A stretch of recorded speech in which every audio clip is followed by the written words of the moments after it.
श्री सद्गुरु महाराज की जय।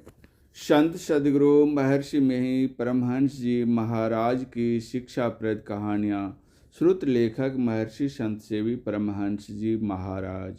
संत कबीर साहब बड़े संतोषी थे। संत कबीर कितने संतुष्ट थे।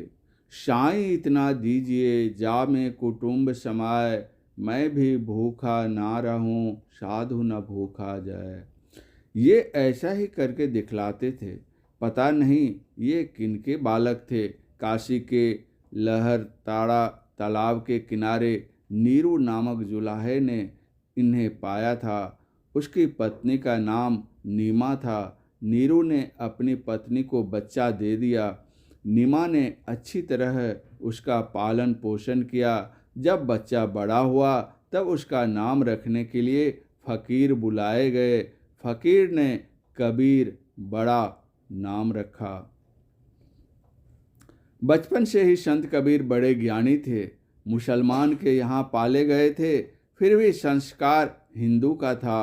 अल्लाह खुदा नहीं कहकर राम राम कहा करते थे। लोग पूछते कि अल्लाह खुदा नहीं कहकर राम राम क्यों कहते हो, तो कहते कि आदत लग गई है। पूछा जाता कि तुम्हारे गुरु कौन हैं, तो कहते कि किन्हीं को गुरु बना लूँगा। होते होते स्वामी रामानंद जिस घाट पर स्नान करने जाते थे, कबीर साहब उसकी सीढ़ी पर जाकर लेट गए। सवेरे रामानंद स्वामी स्नान करने जा रहे थे। कुछ अंधेरा था। उनका पैर कबीर साहब के शरीर से लग गया। इस पर उन्होंने बालक कबीर का हाथ पकड़कर कहा, बच्चे उठो उठो राम राम कहो। इस पर कबीर साहब ने कहा, सद्गुरु समझ गहो मेरी वहियाँ, जो बालक ढूंढ मुनियाँ खेलन की, सो बालक हम नहियाँ। यह सुनकर रामानंद स्वामी आश्चर्य में पड़ गए। इस तरह तो कबीर साहब ने गुरु बनाया। एक बार स्वामी रामानंद मंदिर के भीतर रामचंद्र जी की मानसिक पूजा कर रहे थे। उन्होंने पूजा में भगवान को मुकुट पहना दिया, परंतु माला पहनाना भूल गए। जब उनको अपनी भूल याद आई तो वे सोच में पड़ गए। कबीर साहब बाहर में बैठे हुए थे। इन्होंने बाहर से ही कह दिया कि गोस्वामी जी, सोचने की कोई बात नहीं, माला की घुंडी खोलकर पहना दीजिए।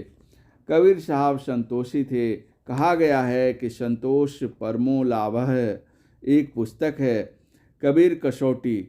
उसमें बड़ी बड़ी बातें हैं। उसको गंगा जी में ले जाकर पत्थर बांधकर डुबाया गया। नौ का पता नहीं रहा।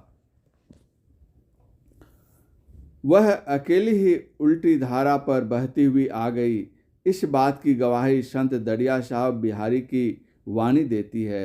जाके डर कांपे धर्म धीरा, बोरत उबारे उदास कबीरा। कबीर साहब बचपन से ही शक्तिशाली थे। संतोष में दुख नहीं मिलता।